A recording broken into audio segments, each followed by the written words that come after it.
Lo que hace es lo siguiente. Si quieres, te voy a pasar acá. Vamos a hacer lo siguiente, Mónico. Yo le doy a la play a esta parte del video, más o menos un minuto. Yo voy a comentar y después vamos a comentar sobre este punto. ¿Te parece? Quería comentar de otra cosa que había pasado ya. ¿Qué pasó? Pues que había pasado anteriormente, un punto que habías dicho. Pero bendiciones, bendiciones, bendiciones. No te saludé, Leonardo. Que te bendiga. Ok. No sé si me escucho bien, es que estoy haciéndolo en un celular, así que... Sí, te escucho bien. Sí, ok. Estaba hablando, el término que estaba diciendo este hermanito protestante, no me acuerdo cuál es el nombre de él, se me olvida el nombre. Que el término de la Biblia se interpreta por la misma Biblia, es que hay textos bíblicos que son oscuros y se pueden explicar con otros textos bíblicos. Eso es lo que están dando ustedes a entender, ¿verdad que sí?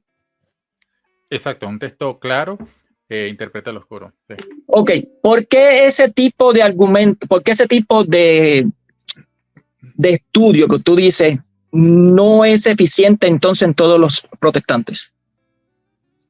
Porque el ser humano es falible. El ser humano es falible. Claro. O sea que estamos hablando que la verdad entonces es subjetiva. No, la verdad es objetiva. La apreciación pasa por un elemento subjetivo, obviamente. Pasa por un elemento subjetivo, entonces queda una verdad subjetiva. Claro, es obvio, ¿no? Entonces el evangelio se prostituyó. No se prostituyó. ¿Por qué no?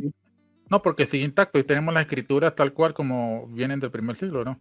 O sea que está haciendo una falacia circular.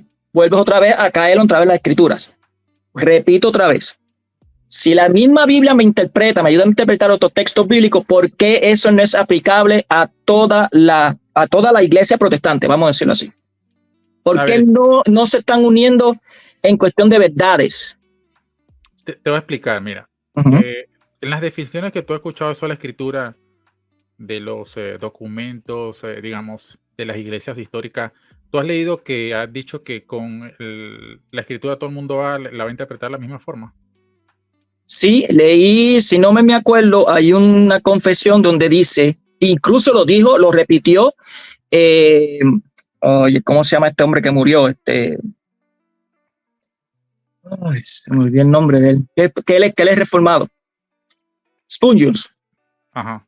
Pero yo fue bautista en la confesión aquí, pero en la confesión bautista aquí no dice nada de que todo el mundo va a interpretar la Biblia de la misma forma. Él dice bien claramente, y creo que hay una confesión lo dice, no me acuerdo exactamente, tengo que buscarlo, pero lo dice bien claramente que los textos bíblicos, o sea, lo que está en las escrituras es tan fácil de interpretar, o sea, tan fácil de entender que hasta los indoctos pueden entenderlo. Claro, sí, eso sería respecto al asunto de la conversión. La Biblia llama al hombre a que abandone el pecado. No dice la conversión. Dice sí, que, claro dice que los textos de las Sagradas Escrituras son tan fáciles de entender que hasta los indoctos lo pueden entender. Claro, la Biblia me dice todo lo contrario, que hay indoctos que lo pervienten. A ver, ahorita vamos con el tema del video, porque no es este el tema que estoy muy tocando. Si tú quieres, pues podemos hacer un arreglo aparte. Bueno, yo quería mantenerme en aquello, pero tú me hiciste esa pregunta, por eso yo estoy respondiendo. Ok, mira, aquí esta es la propia confesión bautista, porque yo fui bautista reformado un tiempo también. Conozco un poco sobre este tema. Mira, En esta misma donde habla sobre la escritura, lo que tú hablas específicamente, que tú te refieres a lo de Spurgeon, está hablando aquí sobre lo que es la escritura. Claro, mira, dice acá, las cosas contenidas en las escrituras no son todas igualmente claras ni se entienden con la misma facilidad por todos. Sin embargo, las cosas que necesariamente deben creerse, saberse y guardarse para conseguir la salvación y se propone y se declara, se propone y se declara en un otro lugar de las escrituras, de tal manera que no solo los eruditos, sino que los que aún no lo son, en este caso personas indoctas, pueden adquirir un conocimiento suficiente de tales cosas por el uso debido a los medios ordinarios. O sea, tú podrías creer en esas cosas o por medio del estudio de las escrituras o sin necesidad de ello. Si tú escuchas el mensaje fiel a las escrituras, tú podrías convertirte sin conocer no sé, la pericóresis, por ejemplo. O sea, ahí no dice conversión, dice necesario para la salvación. Bueno, pero aquí cuando se habla de las cosas que son requeridas para la salvación es la conversión. O sea, tú no le pongas palabra a lo que dice ahí, mano, por Dios. Mano, yo fui bautista reformado y yo está bien, pero no está hablando, yo leí todo eso, no está hablando de la conversión, está hablando de todo lo necesario para la salvación. ¿Qué es lo necesario para la salvación? ¿La conversión solamente? No, pero escúchame, aquí dice, lo que debe saberse, creerse y guardarse para conseguir la salvación. Está incluido la conversión. ¿O es que tú crees está que incluido, es uno. Claro. No es lo único. Claro. Entonces, ¿cómo eso no se aplica en todos lados? Porque si vemos, por ejemplo, tú eres uno que no cree en la sola fe. No, eso es falso.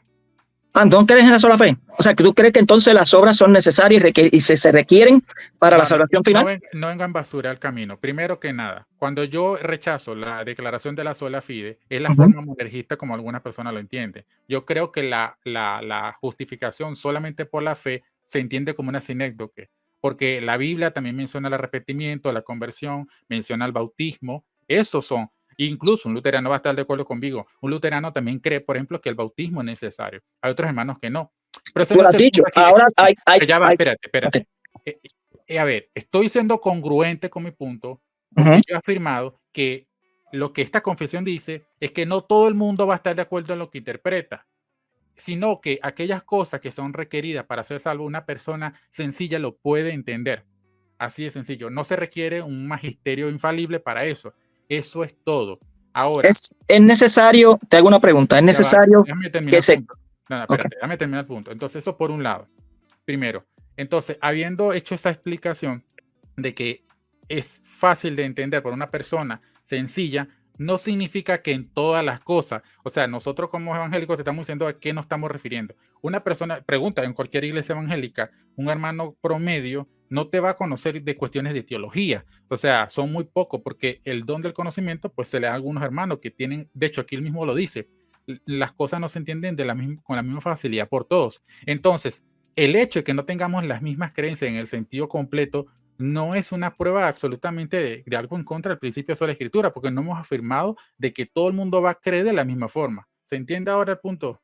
Sí, entiendo tu punto, pero es muy contradictorio y te voy a explicar por qué. Ok, adelante. Te voy a explicar por qué. Tú dices que las cosas esenciales, pues no dice esenciales, dice que son para la salvación. Yo no sé, el punto de vista que yo entiendo para la salvación es la verdad misma de Dios, toda la doctrina y todas las enseñanzas que Él dio. Vayan y prediquen todo lo que yo les he dado. Todo eso tiene que ver con la salvación. Ok. Si tú me dices que hay cosas, que hay algunos que no entienden, pero sí hasta los indoctos pueden entender las cosas necesarias para la salvación, se tendría que entender que cualquiera que lee las escrituras podía llegar a la conclusión, por ejemplo, de que el bautismo salva, o, por ejemplo, de que el bautismo no salva. Tiene que ver con la salvación. ¿Estás viendo? Ajá, pero tú me estás diciendo que porque no todo el mundo interpreta igualmente. Yo te expliqué porque somos falibles. No, es que la interpretación está ligada a la verdad. Y si la verdad es objetiva, la interpretación tiene que ser objetiva. Permíteme, tú sabes, tú puedes distinguir en tu mente, abstraer la idea entre el libro y la interpretación del libro. ¿Puedes distinguir eso? Yo puedo hacer la distinción, pero no se desliga. Pero se puede distinguir, ¿verdad? Se puede distinguir, pero no se desliga. Ya, perfecto, estamos de acuerdo. Entonces vamos por partes. Yo puedo interpretar el libro, o sea, la Biblia la puedo interpretar mal, ¿correcto? ¿Podría yo hacerlo? Como persona, sí. Ok, perfecto. Entonces, si yo interpreto la Biblia mal hace que la Biblia esté diciendo falsedad? Que la Biblia esté diciendo falsedad. ¿Cómo voy a saber que la Biblia está diciendo falsedad o está diciendo verdad si no tengo que la interprete? Vuelvo otra vez, está ligado. No, escucha, no estás prestando atención. A ver, vamos a poner un ejemplo aquí más tangible. Bueno, por ahí no tengo, aquí tengo la Biblia católica, por cierto. Me la regaló un sacerdote. Fíjate, tenemos esta Biblia, ¿verdad? Okay. Sí. Yo puedo interpretar esta Biblia mal. Es decir, digamos, interpreto un texto de manera equivocada. El hecho de que yo la interprete equivocadamente, que demuestra que obviamente soy falible porque me equivoco, hace que la verdad de este libro sea falible, o el libro permanece infalible independientemente de mi interpretación. La Biblia es inherente, o sea, no tiene error. Exacto, entonces. Claro, eso estamos de acuerdo. Eso estamos de acuerdo. El mismo principio de sola escritura, ya permítame que aquí se me apagó esto. Entonces podríamos adoptar el mismo principio, podríamos concluir cosas diferentes interpretando el libro, pero no hace que el libro no diga la verdad. No, es que me estás apelando a un principio que tú te has inventado. El principio de la sola escritura está incluyendo la suficiencia formal de las escrituras. Yo me lo inventé. Sí, te lo estás inventando. Porque te has dedicado solamente a hacer videos de la suficiencia material, lo que la Iglesia Católica y Protestante están de acuerdo. Pero no has hecho videos de la suficiencia formal. Y yo me estoy encargando a demostrarte cómo la sola escritura con la suficiencia formal no sirve. ¿Por qué no sirve? Porque no sirve. Me estás demostrando que hay varias verdades. No hay una verdad objetiva. Me estás reconociendo que un texto oscuro es interpretado por uno claro. ¿Y quién se encarga de interpretar ese texto claro para que sea claro? No es quien interpreta el texto. Esa no es la pregunta esencial. Para ti sí. La pregunta es si eso es verdad o no, que un texto oscuro es interpretado por el claro. ¿Es verdad o no es verdad? No, no es verdad.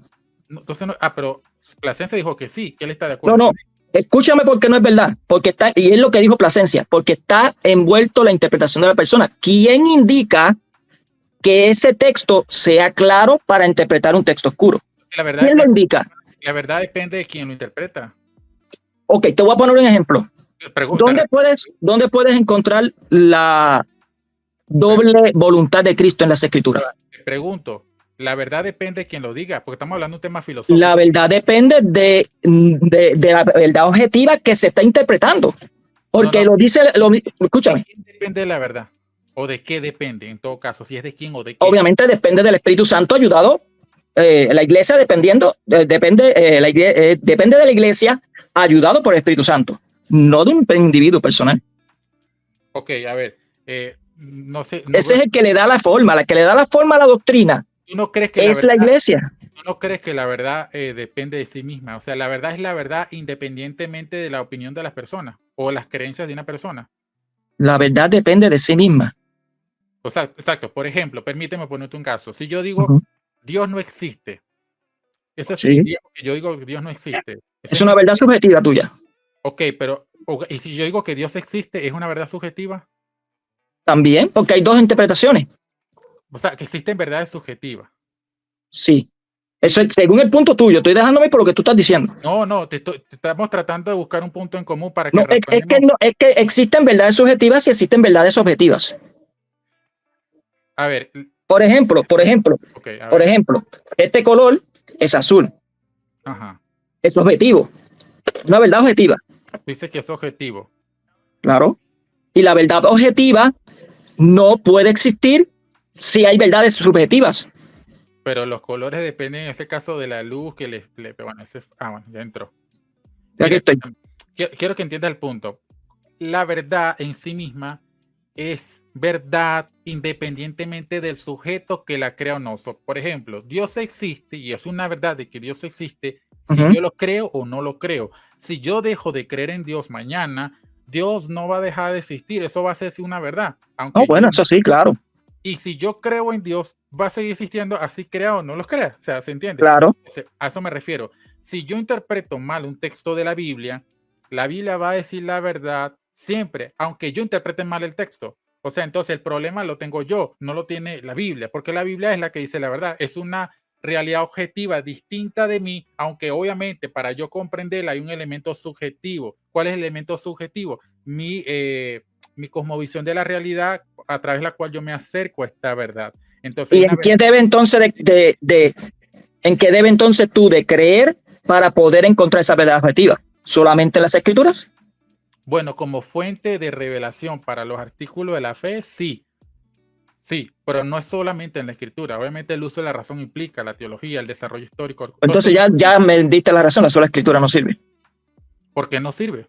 Porque me estás dando la razón. Tiene que haber otras fuentes externas a la Biblia para poder llegar a esa verdad objetiva.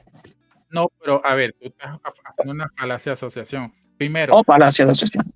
sí, claro, porque tú estás diciendo que si yo digo que, en este caso, que si yo apelo a otras cosas fuera de la Biblia para poder confirmar mi punto, estaría entonces yo diciendo que no sirve. Aparte de eso, que No, la sola escritura, no dije la Biblia.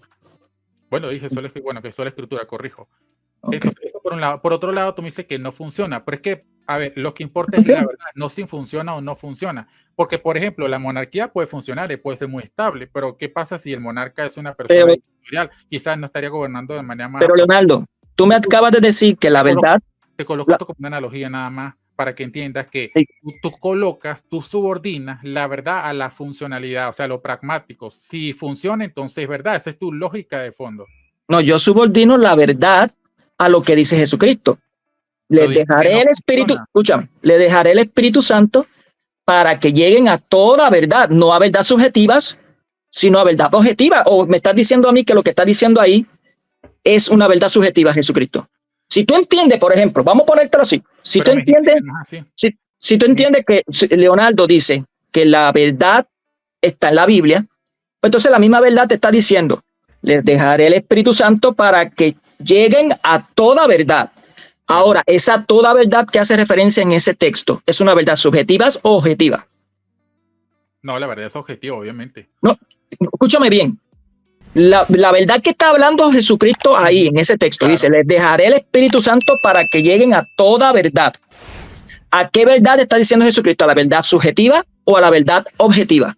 No, es que existe es verdad objetiva. La verdad es subjetiva por ese gusto de persona. Si me gusta el café o me gusta el y esa verdad objetiva que está diciendo Jesucristo a esas personas, ¿se lo está diciendo solamente a la Biblia o se lo está diciendo a esas personas que iban a llegar?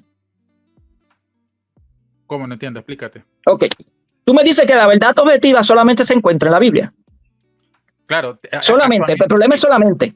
Él te está diciendo, les dejaré el Espíritu Santo para que por medio de ella puedan llegar a toda verdad. Tú me acabas de confirmar y decirme que la verdad, esa verdad que habla ahí ese texto, es una verdad objetiva, pero está envuelta a la persona. O sea, le está diciendo a las personas, con la ayuda del Espíritu Santo, que va a llegar a toda verdad, una verdad objetiva.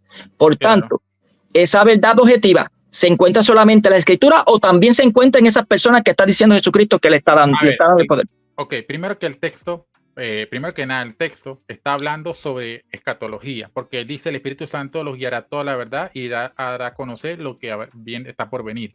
Primero escatológico, o sea, suponer que ahí está hablando de todos los dogmas que no están en la Biblia y toda esa parafernalia que está de fondo en la lógica del católico no está. Por otro lado, nosotros creemos que el Espíritu Santo guía la verdad a los creyentes, no solamente a los apóstoles. Eso está en el caso de, también vemos en Romanos 8 que dice el Espíritu guía a los hijos de Dios. Ahora, lo que sí vemos es que, y si tú dices que, bueno, yo soy un hijo de Dios, tú debes reconocer que tú no eres infalible. De hecho, tú eres falible, ¿estamos de acuerdo? Sí, porque yo no soy esa persona. Fíjate que está hablando de personas, de un cúmulo de personas. No está hablando como persona individual. La guianza del Espíritu no implica necesariamente que la persona sea infalible. ¿Cómo es? O sea, la guianza del Espíritu no significa que la persona necesariamente tenga que ser infalible.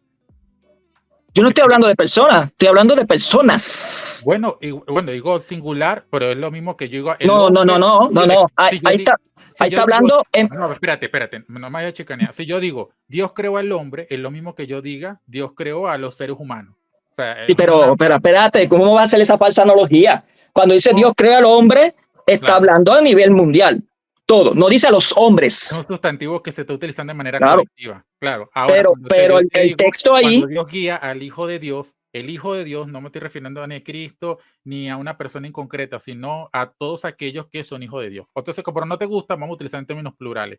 Cuando Dios guía a los hijos de Dios, ellos a nivel personal, individual, cada uno son infalibles cuando son guiados por el Espíritu Santo. No, y entonces, eso no se ve así. Entonces la guianza del Espíritu no implica necesariamente como... Te doy la evidencia. que es ser infalible. No, te doy la evidencia. Me da la razón. No, te doy la evidencia. No te voy a dar la razón. Escucha por qué razón. En el primer concilio de Jerusalén, quien estaban reunidos, hablando de un problema doctrinal que habían dos verdades habían ahí, dos verdades subjetivas. ¿Ok? Habían dos verdades. ¿Por qué? Porque no me puedes decir a mí que para tú ser judío no tenía que circuncidar. O sea, estaban interpretando esa posibilidad, claro, que había que circuncidarse para poder ser de Cristo.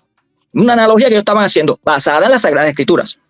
Y estaban los apóstoles, que todavía no se había escrito todas las Sagradas Escrituras, pero tenían la tradición apostólica indicando de que no hace falta circuncidarse. Dos verdades subjetivas. ¿Qué es lo que sucede? ¿Qué es lo que sucede? Se hace un concilio y se llega a la verdad objetiva. ¿Estás de acuerdo? ¿Estás de acuerdo? ¿Y qué dice el texto? Dice el texto. Permíteme ha querido al Espíritu Santo. Espérate, para avanzar un poco. Pero déjame llegar al punto. Espérate, déjame llegar al punto. Sí, está bien, no hay problema. Se me va a ir la idea. No, ahorita te refresco lo del concilio. Perfecto, mira, es solamente entre paréntesis. Quiero que a esa explicación que le vas a dar añades y explique y definas, porque no estoy muy de acuerdo, o sea, a no ser que te expliques qué quiere decir con eso de verdad subjetiva. O sea, explícate, porque eso se presta para un relativismo. No creo que tú afirmes. Es correcto. No, verdad subjetiva no tiene que ser necesariamente un relativismo. Verdad subjetiva es lo que sucede en el protestantismo. Unos dicen que el bautismo es necesario para la salvación, otros dicen que no es necesario para la salvación. Obviamente ambos hacen bautismo, está la verdad ahí, porque es bautismo, pero está subjetiva. ¿Subjetiva a quién? A la persona misma. O en este caso sería a la denominación. Así de sencillo. Okay, pero lo que sucede en el concilio, ¿no? Eso era lo que sucede en el concilio es todo lo contrario. Se reúnen para aclarar cuál es la verdad objetiva que Jesucristo le está dejando. Pero tenían verdad subjetiva. No, ambas sí. Dijiste ahorita que tenían verdad subjetiva. Sí, porque en aquel momento la persona decía, bueno, es que ellos dicen una cosa, estos dicen otra cosa. Como los protestantes. Exacto, estaban en diferencia. Entonces, cuando se llega a la conclusión de lo que se debe de entender correctamente, ¿qué es lo que dice? Ha querido al Espíritu Santo y a la iglesia, pero cuando dice la iglesia ahí, hace referencia a los maestros, que son los encargados. ¿Qué sucede en el protestantismo? Viene uno y dice, pues el bautismo es necesario para la salvación. Otros dicen, sí, es necesario. O vamos a ponerlo peor todavía. Uno dicen que la regeneración es antes del bautismo, otros dicen que la regeneración es después del bautismo, durante el bautismo. Que eso sí tiene que ver más profundamente con la salvación. Okay. ¿Qué sucede? Se toman un cafecito, vamos a discutir esto aquí, tú y yo, se discuten, no llegan a nada, se queda colgando, no llega a una verdad objetiva. Entonces se cumple lo que dice las Sagradas Escrituras, que llegará el momento en que la verdad será que pisoteada. Ustedes, disculpen que lo diga, pero están pisoteando la verdad. Ok, mira, permíteme, ya te di para que hablara. Yo creo que aquí hay una confusión tanto de términos como de conceptos. Primero, cuando hablas sobre el asunto de la verdad subjetiva y que no se llega a una verdad subjetiva, los protestantes reconocen verdades objetivas, ¿ok? No, aunque tú digas que no, sí, nosotros reconocemos verdades objetivas. La primera y fundamental es que existe Dios. Entonces, ahora tienes que decir que sí. A ver, ahora tienes que decir que sí. Bueno, pero es una verdad objetiva. ¿Qué quiere decir que es una verdad objetiva? A ver, imagínate que yo estoy con un trapo, ¿verdad? Estoy tapado y no veo nada. Y resulta que en la sala hay un elefante. Entonces, si yo toco el elefante, ¿verdad? Y digamos, pienso que es otra cosa, no sé, que es un colchón, por poner un ejemplo, de una cama o lo que sea, yo estaría reconociendo que hay una realidad de la que no puedo acceder de manera directa porque estoy tapado con una venda. Reconozco que independientemente de que yo vaya o no vaya a la sala, voy a encontrar una realidad allí. Esa realidad está. Ahora, mi comprensión de esa verdad, que es una aprehensión, es el elemento subjetivo. Por ejemplo, si tú ves un poste de luz desde un lado y yo lo veo desde otro, de repente desde mi lado hay una propaganda de un político que dice vota por mí y del otro lado no hay propaganda. Y yo te digo, veo una publicidad, entonces yo no la veo. Claro, estamos viendo la misma realidad desde diferentes puntos de vista. Entonces, la realidad es que hay un elemento en común objetivo a ambos, qué es una verdad. Entonces, yo estoy apreciando una parte de esa realidad y tú otra. Entonces, hay cosas que de repente están ese del otro lado que tú no ves, que yo sí veo. Y ese es el elemento subjetivo. Entonces, la escritura como tal es una fuente de revelación, o es para nosotros un artículo, la fuente de revelación donde está el plan de redención, es una verdad objetiva. Independientemente cómo yo la aprecio, yo voy y la estudio. Entonces, si yo creo o no creo lo que dice la Biblia, ella es verdad. Y eso es lo que yo estoy reconociendo. Ahora, en el proceso de yo aprender esa verdad y hacerla mía, una realidad en mi ser, de lo que ella dice, ahí pasa el elemento de interpretación. Como soy una persona falible, puedo equivocarme, como también puedo acertar. ¿Se entiende el punto? Sí, yo te entiendo el punto, pero no es lo que de la Biblia me enseña. A ver, no estamos hablando si la Biblia lo enseña o no, estamos hablando de filosofía, porque esto es una discusión ya filosófica. Bueno, está bien. Bueno, en el asunto que tú estás diciendo es, me estás buscando justificar como quiera la división que ustedes tienen, doctrinales. No es justificar la división, lo que estoy diciendo es que... acepta que hay una división doctrinal. Sí, hay divisiones doctrinales. Claro. Y aceptan que la verdad entonces... Pero también tenemos cosas en común. O sea, como tenemos cosas sí, no, obviamente tú y yo tenemos cosas en común, claro que sí. Exacto. Sí, claro. Exacto. Pero entiendes que la iglesia desde un comienzo ponía unas paredes para que no se desviara esa verdad. ¿Lo estás entendiendo, verdad que sí? Porque si no, estaría sucediendo lo que está sucediendo ahora en el protestantismo, que la verdad está siendo pisoteada. Entonces la iglesia tiene que buscar una forma, no que buscar. Jesucristo dejó una forma en la cual esas verdades objetivas se deban de preservar. Así de sencillo. Por eso que te hice la pregunta, por ejemplo, de la doble voluntad de Cristo. ¿Dónde en las escrituras se encuentra la doble voluntad de Cristo? Explícitamente. No lo hay. No, explícitamente no, pero se puede utilizar bases bíblicas para justificarlo, claro que el asunto, ahí viene ahora el caso. El asunto es que eruditos tuyos que tienen preparación bíblica lo están negando ahora. Sí, ¿qué pasa con eso? Pues entonces, ¿dónde está entonces la verdad objetiva? Está aquí, ya te lo acabo de decir. ¿Y esa verdad objetiva no se tiene que extraer de ahí? Mira, sí, escúchame, la convención... Se tiene que dar forma, porque otra vez me estás apelando a la suficiencia material. No me está dando la forma. La Biblia no me da la forma a mí. A ver, el convencimiento es subjetivo. Es decir, yo me puedo convencer de una verdad aunque la otra persona no lo haga. Eso es una realidad empírica. Eso pasa en cualquier lado del mundo. No solamente en religión, eso pasa hasta en cuestiones políticas, hasta en partidos de fútbol, en fin, ¿ok? Ahora, como te dije, la Biblia es una verdad objetiva. Y sí, yo afirmo la suficiencia material y la formal. La formal, específicamente en lo que es su perspicuidad, ya se ha dicho, y yo lo he afirmado aquí, apoyándome en la propia confesión, en la propia Biblia, de que no todas las cosas en la Biblia son claras. De hecho, Pedro dice que hay algunas cosas en Pablo que son difíciles de entender. No que todo lo que Pablo escribió es difícil de entender. Ahora, entonces, la sola escritura tiene que ver entonces con la suficiencia formal también. Tú solamente estás apelando, fíjate, es que es lo que a mí me choca, Leonardo, te voy a ser sincero. A mí lo que me choca, especialmente en el debate que tuviste con Plasencia, es que apelaste todo el tiempo a la suficiencia material. Y tú bien sabes que nosotros estamos de acuerdo con la suficiencia material. ¿Por qué no tocaste la suficiencia formal? Mira, no la tocaste. Claro que sí. ¿Será que tienes miedo a tocarlo? A ver, mira, no, para nada. Mira, de hecho, el primero que yo le callé la boca con eso fue a Richby, porque Richby en sus posts decía en Facebook hace tiempo, cuando yo no tenía contacto, que en el tema de la escritura nadie lo quiere tratar porque la gente le tiene miedo. Y si tú has visto en mi canal, soy el que más ha hablado de ese tema, ¿no? Precisamente para callarle la boca, para demostrarle que no es así. Yo les he visto, los videos tuyos. Y todos sigues apelando a la suficiencia material. No apelas a la suficiencia formal. Ok, a ver, te lo voy a mostrar acá para decirte que eso es mentira. Mira, aquí está, permítame mostrártelo aquí. Este es el capture, bueno, el PowerPoint. No sé si ahí se ve, ¿verdad? ¿Lo ves? Ok, mira, en esta no puedo verlo, déjame verlo acá, espérate. Ok, ahora sí. Te lo leo. No, lo estoy viendo acá en la computadora, dale.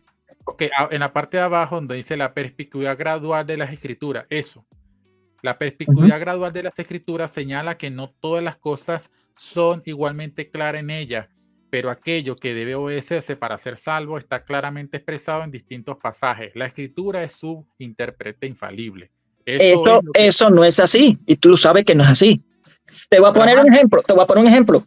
Pero, el mano, te mismo, estoy dando la definición de lo que es la perspicuidad ok, y lo pero mismo bien que sabes que no es así, ¿cómo que no es así? O sea, no es así. significa lo que tú dices, o sea, no, no, una No, locura, no, no, ¿verdad? no, que escúchame, no estoy hablando de la definición. La definición, esto que estás diciendo, claro, tú lo estás diciendo porque esa es la definición que ustedes dan. Y Okey, claro, yo te estoy aceptando esa definición, pero sabes que no es así. ¿cómo que no es así? Doctrinalmente no es así. Mira ¿Cómo lo que que no? tú estás diciendo, mira lo que está diciendo. Dice, las escrituras señalan que no todas las cosas son igualmente claras en ellas. Eso lo dice la perspicuidad según la definición de ustedes. Pero Ajá, aquello que deben obedecerse para ser salvo ujú, está claramente expresado en distintos pasajes. ujú, Claramente pasado. Eso es casi lo mismo que estaba leyendo con la confesión exacto, bautista, ¿ok? Con la confesión bautista, pero tú bien sabes que eso no es así. ¿cómo que Porque no es? para ser salvo, ok, para ser salvo, ¿se necesita bautizarse? Sí, la Biblia lo dice. Pero es que También algunos dicen que no. bueno, pero están equivocados, obviamente. Entonces no hay claridad ahí. No, no Eso, es la no, suficiencia pero formal, es no, una locura, ¿cómo tú vas a decir que no hay claridad? O no sea, hay claridad. ¿cómo No lo que no hay tienen. claridad cuando un No. texto te dice algo? El problema no está en la claridad o no del texto, porque, a ver, vamos a poner un ejemplo. Hechos 2:38, ¿qué Ponte la dice? definición otra vez. No, a ver, espera, ¿tú sabes lo que dice Hechos 2:38? No tengo la Biblia aquí a mano, pero Okey, bueno, te lo voy a citar. creo que saber de qué se trata. Dale, a ver si es el mismo. Dice: "Arrepentíos y bautícese cada uno en el nombre de Jesucristo para el perdón de sus pecados". ¿Ah? Okey, ¿tú crees que ese texto es claro respecto de que el bautismo es para perdón de pecados? Claro que sí, yo lo creo, pero otros Okey. protestantes no. Pero el texto está claramente diciéndolo, ¿o no? Bueno, él lo dice, claro que sí, porque la iglesia me ha enseñado que así se debe interpretar. Okey, pero, y aunque la iglesia no te lo diga así, ¿tú lo ves claro en Ah, el no, texto? si yo lo cojo la primera vez, me va a pasar como el etíope. Okey, pero la pregunta es, ¿ves Me que va a pasar como el etíope. Puedo interpretar lo que quiera. no? La Puedo pregunta creer que solamente con no es creer si puedes, es si tú lees eso en puedo, el texto puedo claramente. entender, Te la según lo que está diciendo ahí, puedo entender que Vamos a ver acá. con creer en el evangelio para el perdón de los pecados me es solamente necesario para la salvación. Y el bautismo sería un símbolo o una representación de ese creer. A ver. Vamos a poner acá. Aquí tengo el texto y te lo compartí en pantalla para que Sí. se vea grandote, ¿eh? Acá, dice, ¿lo ves ahí? Deja que llegue acá a la computadora porque es que en el celular no veo. Ok. Ajá, dale. Ok, dice acá, ¿puedes leer acá? ¿Le Ah. puedes leerlo tú? Léelo. Arrepentíos y bautícese en cada uno de vosotros en el nombre de Jesucristo para perdón de los pecados y recibiréis el don del Espíritu Santo. Ajá. Ok, la pregunta es, tú a la letra del texto, ¿ves qué es para el perdón de los pecados ahí? Arrepentirse y bautizarse. Ok, ahora, ¿qué pasa ¿Mm? si una persona rechaza eso? ¿El problema está en la claridad del texto o en la persona? No, el problema está en la persona. Claro, porque el texto está claro. Pero Entonces, es que no me está lo que tú afirmas ponte que la, el texto no es claro.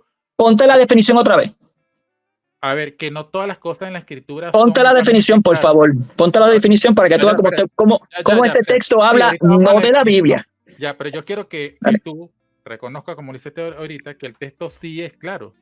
Según la perspectiva católica, sí, No es pero según la para otros perspectiva no. católica, es el texto. Para No, otros no, Leonardo, y eso es lo que estamos hablando. subjetivismo. Ponte la definición para que tú veas que te voy a Eso es explicar algo de la subjetivismo. definición. No, eso es Tiene que ver con subjetivismo. esto. Este es un análisis netamente literario del texto, es decir, no es según mi creencia, según el texto, o sea, gramaticalmente arrepentido es un imperativo, se está mandando, mira, arrepiéntanse, eso es un Y imperativo. bautícese. Y pueden entender que el bautizarse ahí es un simbolismo o Tú un resultado del estaba- arrepentimiento. no, espérate, estamos analizando la letra de un texto. Si yo te Sí. paso un libro a ti, el libro que sea, no tiene que ser católico o protestante, es la letra de un texto. Este texto, como un documento, está dando un imperativo, arrepentido, bautícese cada uno de vosotros en el nombre de Jesucristo para perdón de pecados.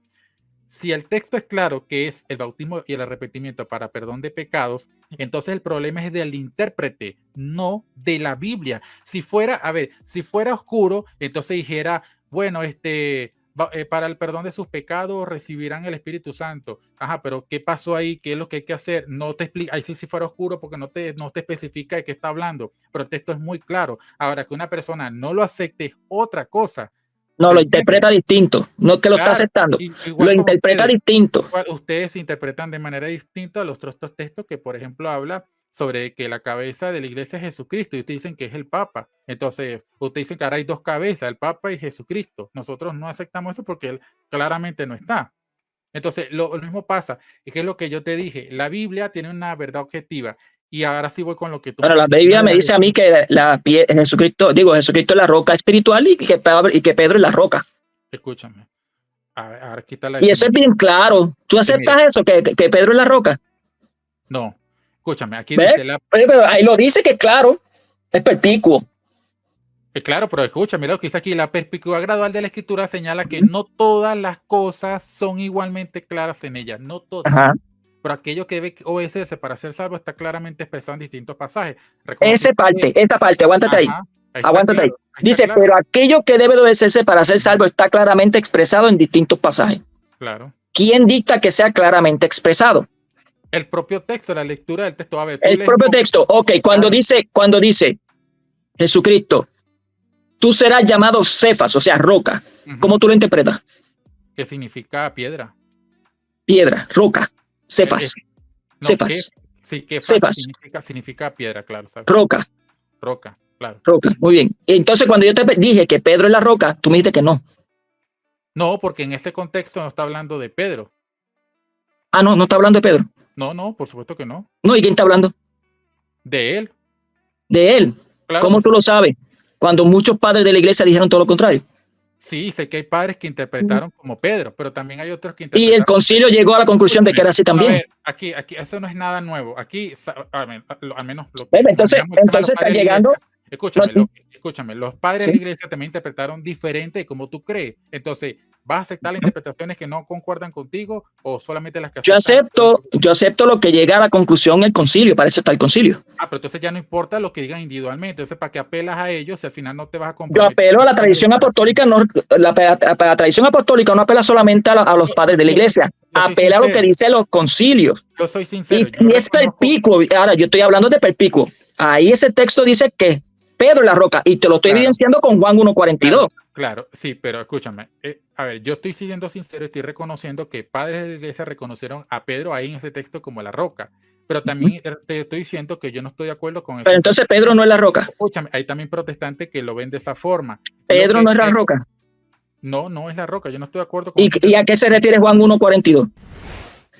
Al nombre de Cristo, de Pedro, men. O sea, ¿Y cuál es el nombre de Pedro? Escúchame, cuando Jesús llamó a él, su nombre es Simón, le dijo, tú serás llamado Kefas, que significa Petros. En el griego, cuando se traduce como Petros, como un nombre. No Petros y Petra sabe que es lo mismo, ¿verdad?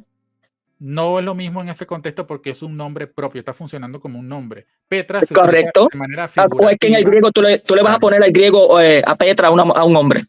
Pero en el arameo sí es la misma palabra, ¿no? Sí, en el arameo no importa.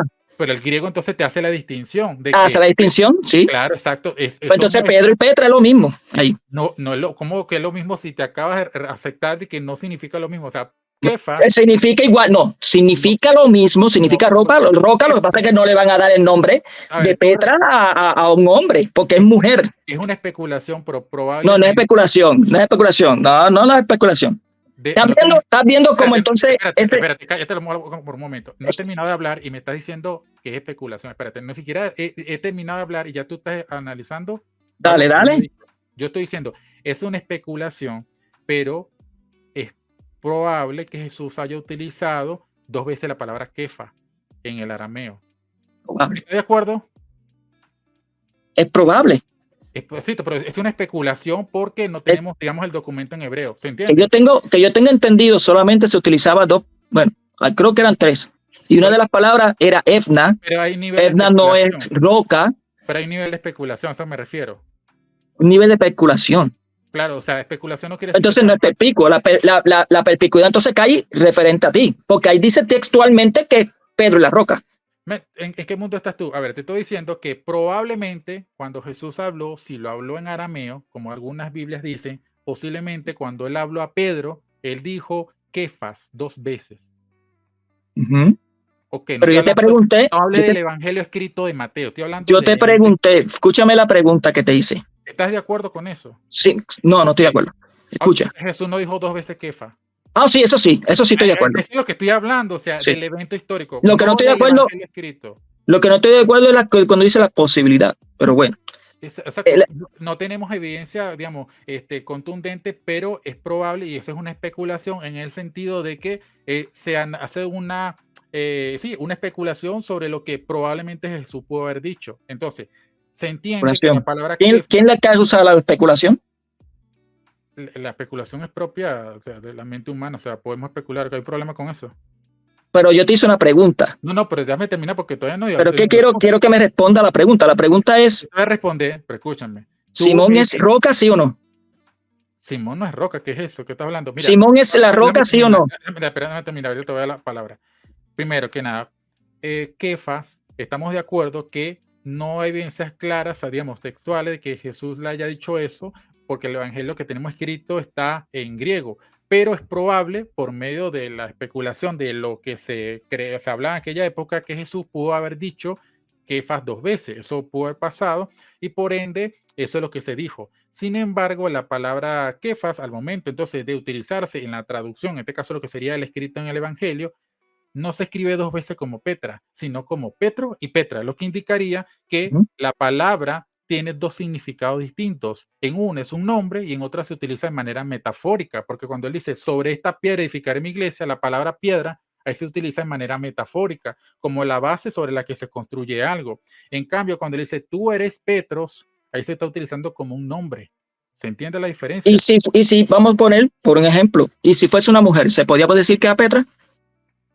Si una mujer se llama Petra, sería un nombre para ella. Para ella, pues entonces, claro, no, lo que estás diciendo, la conclusión que estás diciendo no sirve. Porque lo que sucede en el griego ahí es que le está poniendo lo que es Petra a Pedro, pero no le van a decir Petra porque es un varón. No le van a decir Petra, le van a poner Petro. La palabra Petra es un sustantivo que está en dativo, pero también Petro se puede escribir en dativo, simplemente le colocas la omega y le pones la iota suscrita y ya, pero no dice. No tiene que ver eso para nada.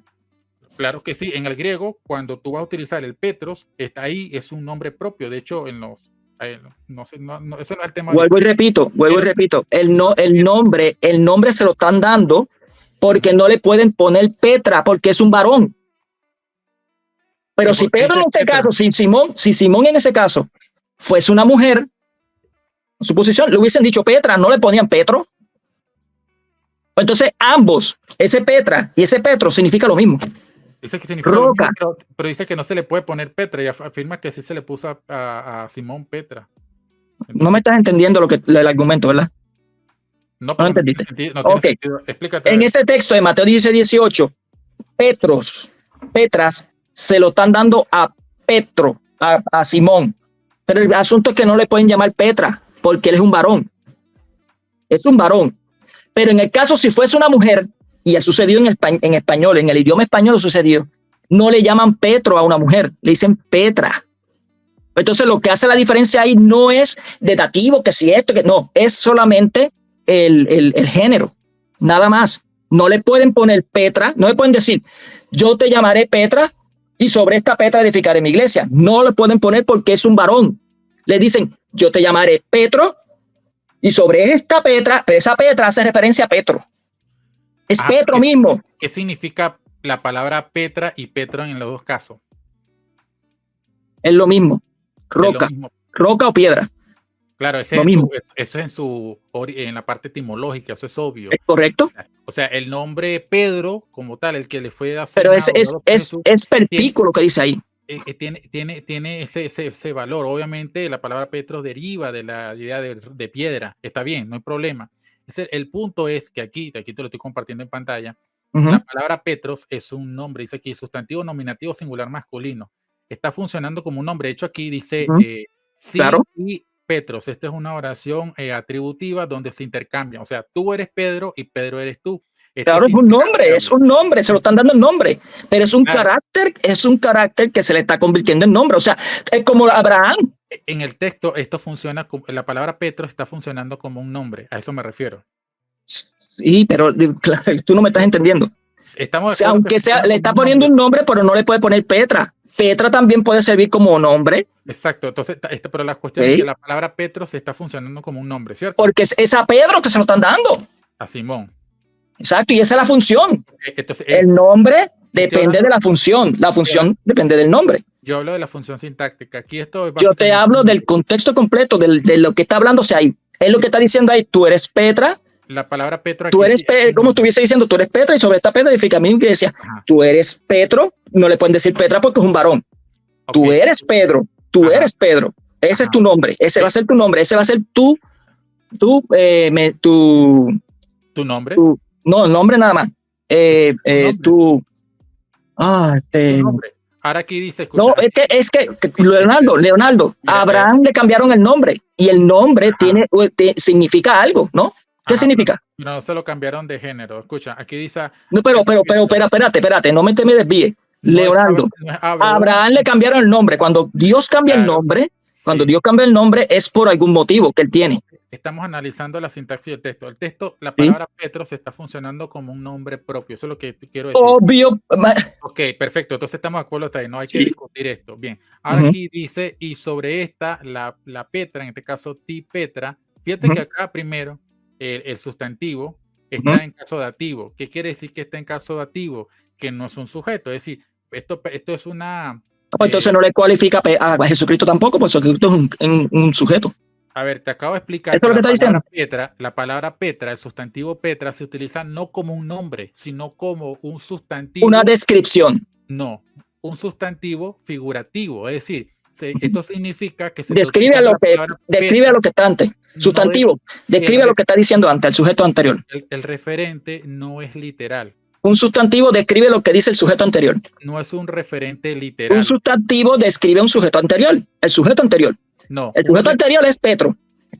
No, porque, a ver, escucha, la palabra Petras está en caso dativo y aparte de eso, el referente... ¿Cuál es el propósito de un sustantivo? Escucha, el referente de este caso tiene que ser... Leonardo. Escúchame, no puede ser Pedro. Primero, Leonardo. déjame terminar el punto. Te estoy escuchando, es que me estás repitiendo lo mismo. No, respóndeme esta pregunta. Por favor, ¿Cuál es el propósito de un sustantivo? No me interrumpa. La palabra Petras aquí está en dativo y la función sintáctica aquí no es de ser un nombre propio, se está utilizando de manera figurativa. O sea, aquí Petros, la palabra Petros es un nombre propio y aquí Petras no es un nombre propio. ¿Qué es un sustantivo? ¿Cómo? ¿Para qué es la función de un sustantivo? ¿Qué hace un sustantivo? Un sustantivo es una palabra que describe realidades, cosas, animales, etc. Ok, y ahí es que de ese sustantivo, que es Petra, ahora, ¿a quién está describiendo? Ya te voy a explicar. La palabra, el sustantivo que está acá, no está funcionando sintácticamente como un nombre, sino como un complemento circunstancial de lugar. Está indicando el lugar sobre el cual Cristo va a edificar la iglesia. Y ahora, claro, pero es sustantivo, ¿verdad? Es un sustantivo, obvio. Ok, ¿y a quién está describiendo entonces? Tiene que ser Cristo, obviamente. No. ¿Por qué no? El sustantivo siempre identifica al individuo que se está hablando anteriormente. ¿Y el individuo quién es? O sea, ¿cómo de qué locura estás hablando tú? ¿Qué es un sustantivo? ¿De dónde tú sacaste esa regla que un sustantivo escribe a la anterior? ¿De dónde sacaste esa locura? Dime, el sustantivo, ¿qué describe? Describe o una realidad, ya sea persona, cosa o animal. ¿Cuál es la realidad que se está hablando ahí? O realidades abstractas. Por ejemplo, la justicia es un sustantivo. ¿Cuál es la realidad que se está hablando según ese texto? Jesucristo. No, tú eres Petro, esa es la realidad. Y sobre esta piedra, sobre esta Petro o Petra, edificaré mi iglesia. No puede ser posible que yo esté explicando con manzanitas algo. Lo que pasa es que tú escuchas para responder. Mira, te explico. Sintácticamente, la palabra Petros es un nombre. Ya lo repetí. ¿Sí? Vuelvo a decirlo. La palabra Petra, corrijo, no con la S, no es un nombre. En ese texto no es un nombre de nadie. Es de manera figurativa. ¿Por qué? Porque se está utilizando como un complemento circunstancial del lugar sobre la cual se va a edificar. O sea, en otras palabras, el verbo aquí de esta oración es construiré mi iglesia o asamblea. Y el que epitafti Petra está indicando el lugar. Y sobre esta, si yo digo, y sobre esta piedra, edificar mi iglesia, el sustantivo piedra se está utilizando de manera metafórica, porque se está hablando de la iglesia como un edificio. Nosotros somos personas, no el edificio o la casa no es literal, obviamente. Se está utilizando la palabra construir la iglesia, o mejor dicho, se apela a la construcción de la iglesia como si los individuos fueran un edificio o una casa, pero sabemos que eso no es literal, o sea, se utiliza de manera metafórica la idea de una casa. Y no se utiliza la palabra Petras ahí. A ver, pero escucha, la casa, a ver, dice la edificación de piedras pequeñas no se utiliza Petros. La idea de construir aquí o de edificar, ¿se está hablando de la iglesia como si fuera una habitación, una casa o no? Está hablando de una edificación, claro que sí. ¿Pero es literal o es metafórica? Es descriptiva, está describiendo a quien le está dejando la roca. ¿Es literal o es metafórica? Es metafórica, claro. Claro, exacto, estamos de acuerdo, o sea, porque aquí podríamos ver la iglesia como un templo o como una casa o como un edificio. Sí, no, pero obviamente no. No es literal, sino metafóricamente. Bueno, sí. Ese edificio o esa casa o templo va a ser edificado sobre una roca, y esa roca no puede ser, hablando en términos literales, sino metafóricos. Por eso la palabra Petra no se refiere a un nombre propio. El nombre de Simón es metafórico. No, el nombre de Pedro es Pedro. Es Pedro. Eso, claro, ese puede que el nombre no es metafórico, entonces. No, nombre es Pedro, eso es lo que significa. Un nombre propio significa simplemente un sustantivo que describe. ¿Por qué entonces le da el nombre Jesucristo? Ya, un nombre propio lo que describe. ¿Por qué le da a Jesucristo el nombre Pedro? Bueno, eso es muy especulativo, la Biblia no dice por qué. Entonces, la Biblia sí me da. Ahora vamos a utilizar tu sola escritura. La Biblia me indica. La Biblia no dice por qué le llamó Pedro. No, la Biblia me presenta pasajes oscuros. La Biblia me presenta textos donde te indica por qué Dios da y cambia nombre a personas. Por ejemplo, Abraham, ¿por qué le cambió el nombre? ¿Cuál es el propósito? Está haciendo teología, no está hablando de Pedro. Tú no puedes demostrar por qué Jesús lo llamó Pedro. Sí, yo te puedo demostrar. Demuéstralo, dime dónde. Te lo estoy hablando. ¿Por qué le cambió el nombre a Pedro? Digo, a Abraham. No, pero estamos hablando de Abraham o de Pedro. ¿Por qué le cambió? No, pero no me vayas. Tú me quieres que te responda. Pero tú no quieres. Tú dices, no, aplica tu sola escritura. Aplica tu sola escritura. Pasajes oscuros se ponen con pasajes claros, más claros. ¿Por qué razón? ¿Por qué razón a Abraham se le cambió el nombre? A ver, eso es hacer teología. ¿Por qué razón se le cambió a Sara el nombre? Teología. Yo puedo hablar más duro si quieres. Mira, si tú vas a demostrar por qué Jesús llamó a Pedro, o a Simón, corrijo, lo llamó Pedro, tú tienes que ir los textos donde habla por qué Jesús lo llamó. Lo demás es una especulación teológica, que puede ser válida o no, ya eso es otra cosa. Pero si no hay una razón textual donde Jesús diga, bueno, te llamó Pedro por esta razón, entonces queda a la especulación de la persona. ¿Se entiende el punto? O sea que ahora me estás diciendo que hay una verdad subjetiva. No, no hay una verdad subjetiva, simplemente el texto no dice en la Biblia en ninguna parte por qué le llamó Pedro. Sí, la Biblia me da a entender por algunos pasajes bíblicos por qué Dios cambia los nombres a las personas. Cambia nombre, pero no porque lo llamó Pedro. Y es por un propósito. Pero no porque lo llamó Pedro. Sí lo da. No. Sí lo da. Dime el texto donde Jesús dijo. El mismo texto ahí te lo está diciendo. Ahí, pues, donde dice, mira, te llamo Tú Pedro. Tú eres Pedro y sobre esta piedra edificaré mi iglesia. Tú eres piedra y sobre esta piedra edificaré. Ese es el propósito. El propósito es que él quiere edificar a partir de mismo Pedro. No, mira, ahí no hay una conjunción causal. Ahí no dice, tú eres Pedro porque sobre esta piedra edificaré. No, ahí dice, eso es una excusa. Eso es una excusa. Esta casa es blanca porque es mía. Uno habla de las cosas muy precisas. Y las causas y las razones tienen que estar justificadas. O sea, si tú vas a decir que el texto, porque tú lo introduciste un porqué, una razón causal, y el texto no lo tiene, solamente sería una especulación. El texto no, la especulación lo estás haciendo tú. Es que un texto, lo que tú no quieres aceptar es que un texto a veces dice las cosas claras y en otros no está tan claro y se requiere el análisis o la deducción, que es lo que tú al final tienes que hacer para poder decir por qué Jesús lo llamó Pedro. La verdad, independientemente de lo que yo creo que no, es que en la Biblia Jesús no explica por qué lo llamó Pedro. Uno puede intentar con ciertos textos justificar por qué lo llamó. Sí, eso lo puedes hacer, pero la respuesta directa no está. ¿Se entiende? Lo estoy diciendo. Bueno, eso te lo entendí. Ahora, me estás dando la razón entonces que la Biblia no es fácil de entender. A ver, pero estamos hablando en términos de salvación, que es lo que es al principio, o sea, no tiene que... eso no tiene que ver entonces, nada. A ver, se requiere creer que Pedro es la roca para ser salvo, disculpa. Toda verdad, a toda verdad, no a verdad solamente para la salvación, todo para Jesucristo. El Espíritu Santo dice, el Espíritu lleva a toda verdad, no indica ahí para solamente de la salvación, con respecto a la salvación. Es toda verdad. Los protestantes entonces no pueden ser salvos, pero tu iglesia católica enseña que están justificados por la fe en el bautismo. Una locura. Entonces, sí, dicen que pueden, lo que viven en ignorancia invencible, pero en el caso tuyo, tú estás bien en riesgo. Bueno, eso tú lo puedes decir con objetividad. Sí, está bien a riesgo. Sí. Mira, bueno, yo prefiero al menos serme responsable en mis propias decisiones. Y no yo no dije que estabas condenado, dije que estás bien a riesgo. No, yo dije, yo prefiero serme responsable en mis propias decisiones y lo que Dios determine va a ser justo, ¿ok? Yo no me voy a quejar por eso. Pero al menos sí voy a hacerme responsable. Mira, yo, Señor, no decidí aceptar esto porque no lo vi en tu palabra. Y esa es mi convicción. Él te va a decir, yo dejé una iglesia con un magisterio y no te dejaste ir por ello. Es lo que tú le estás inventando que Dios podría decir, pero Dios no ha dicho eso. Dios no ha dado todavía el juicio final. Espíritu llevará toda verdad. Vayan por todo el mundo y prediquen el evangelio. Claro, pero la verdad y hagan que obedezcan todo lo que yo les he dado. La verdad de la Biblia. Pero mira, ¿qué te parece? ¿Eso es bíblico lo que te estoy dando? ¿Qué te parece si analizamos ahorita el video de Plasencia? Bueno, yo me tengo que retirar, de verdad. Me gustó dialogar. No tengo nada personal contigo, Leonardo, de verdad. No. Yo, Leonardo, disculpen aquí lo que están hablando. Yo sé, mira, Leonardo y yo no es la primera vez que tenemos estas diferencias. ¿Verdad, Leonardo? No es la primera vez.